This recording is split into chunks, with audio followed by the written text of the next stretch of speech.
Alwal circle Ashok Nagar doctor B R Ambedkar అభ్యుదయ యువజన సంఘం కమిటీ హాలు వివాదాస్పదంగా మారింది. స్థానికంగా కార్పొరేటర్కు ప్రజలకు మధ్య వివాదం ముదురుతుంది. స్థానిక దాతల సహకారంతో 1989లో ప్రారంభించుకున్న కమిటీ హాలుపై కార్పొరేటర్ సబితా అనిల్ కిషోర్ అబద్ధపు ప్రచారం చేస్తూ ప్రజలను మీడియాను తప్పుదోవ పట్టిస్తూ కమిటీ హాలును స్థానికులకు దూరం చేసే ప్రయత్నం చేస్తున్నారని కమిటీ సభ్యులు ఆరోపించారు.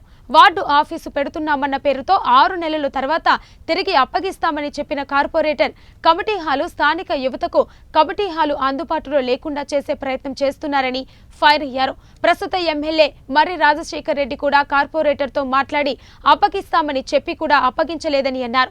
దీంతో మాజీ ఎమ్మెల్యే మైనంపల్లిని కలిసి ప్రభుత్వ సహకారంతో తిరిగి కమిటీ హాలును స్వాధీనం చేసుకున్నామని కమిటీ చైర్మన్ సురేందర్, కమిటీ సభ్యులు ప్రభాకర్ తెలిపారు.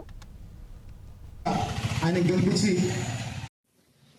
8 మే 2025 గౌరవ కాంగ్రెస్ పార్లమెంట్ సభ్యులు మైనంపల్లి హనుమంతరావు గారి దగ్గరికి మేమందరం కూడా అక్కడికి వెళ్ళడం జరిగింది.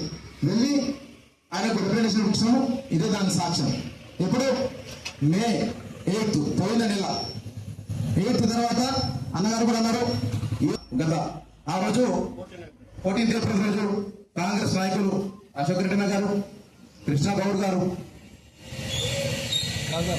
లక్ష్మీకాంత్ రెడ్డి గారు, నరేష్ గారు, సదానంద్ గారు, వీళ్ళందరూ కాంగ్రెస్ నాయకులు యావత్ మన డివిజన్ బస్తీ చైర్మన్ గారిని సురేందర్ గారు గత 3 సంవత్సరాల నుండి ఈ యొక్క బీఆర్ఎస్ ప్రభుత్వం వచ్చిన తర్వాత 135 డివిజన్కు సంబంధించినటువంటి కార్పొరేటర్ సబితా అనిల్ కిషోర్ గారు మా యొక్క కమిటీకి రిక్వెస్ట్ చేసింది.